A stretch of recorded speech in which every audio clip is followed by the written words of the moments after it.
Assalamualaikum warahmatullahi wabarakatuh. Para pengurus masjid, pengurus DMI, para aktivis masjid yang saya hormati, ada pertanyaan, Pak Ustadz, selain menyiapkan muazin, menyiapkan khotib, menyiapkan imam untuk ibadah Jumat yang baik, bagaimana? Apalagi yang harus dipersiapkan oleh pengurus masjid? Maka saya jawab, yang sangat penting juga adalah menyiapkan materi khutbah, silabus khutbah. Maka pengurus masjid harusnya menyusun tema-tema khutbah, sampaikan kepada khotib agar dibahas sesuai dengan waktu yang tersedia.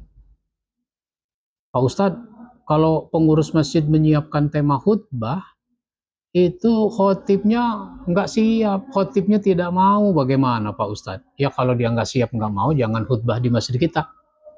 Di masjid kita ini ada temanya yang ditentukan, begitu aja. Lalu kalau seorang profesor, doktor ngajar di perguruan tinggi, itu kan biasanya ada tema-tema yang sudah ditentukan, ada silabusnya, nggak semaunya dia. Begitu juga khotib, karena bisa jadi itu memang sesuatu yang dibutuhkan. Nah, karenanya saya sebagai khotib senang kalau pengurus masjid itu menentukan tema. Kenapa? Karena saya menganggap ini sesuatu yang dibutuhkan oleh jamaah di situ. Sehingga saya harus menyiapkan, mempelajari, baca lagi bukunya. Nah, itu begitu. Atau jalan tengahnya adalah pengurus masjid konfirmasi kepada ustadz. Misalnya, Pak Ustadz, bulan depan Pak Ustadz khutbah Jumat pertama di masjid saya. Oh iya, insya Allah. Ada tema yang mau disampaikan?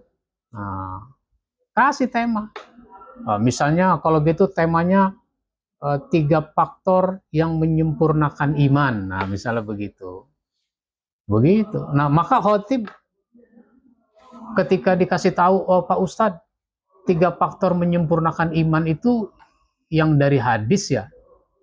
Apa saja itu? Oh ini. Oh kalau yang itu udah dibahas Jumat sebelumnya oleh ustadz yang lain lagi. Nah, makanya khotib harus punya banyak pilihan materi. Dan saya membantu. Ini ada buku khutbah. Ini buku khutbah Jumat sistematis. Ini buku khutbah Jumat, materi khutbah Jumat setahun. Ini 4 poin dalam 52 khutbah Jumat. Ini 2 poin. Bahkan ini, wahai orang yang beriman, ayat-ayat ya ayyuhallazina amanu. Yang ini 3 poin dalam khutbah setahun.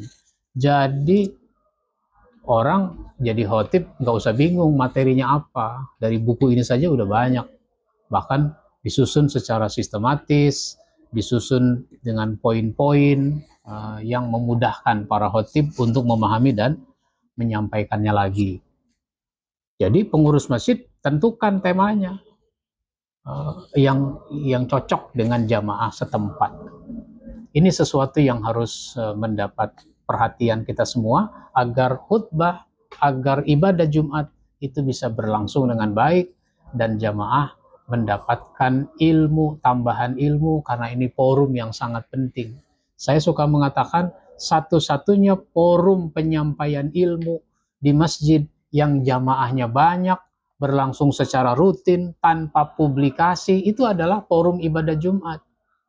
Dan esensi ibadah Jumat itu dari khutbahnya.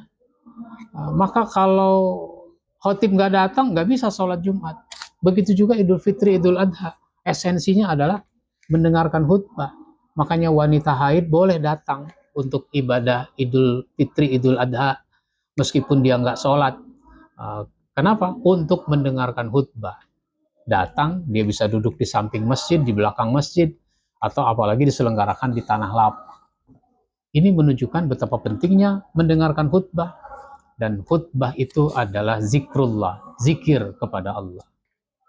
Inilah yang saya sampaikan, saya jawab demikian. Wassalamualaikum warahmatullahi wabarakatuh.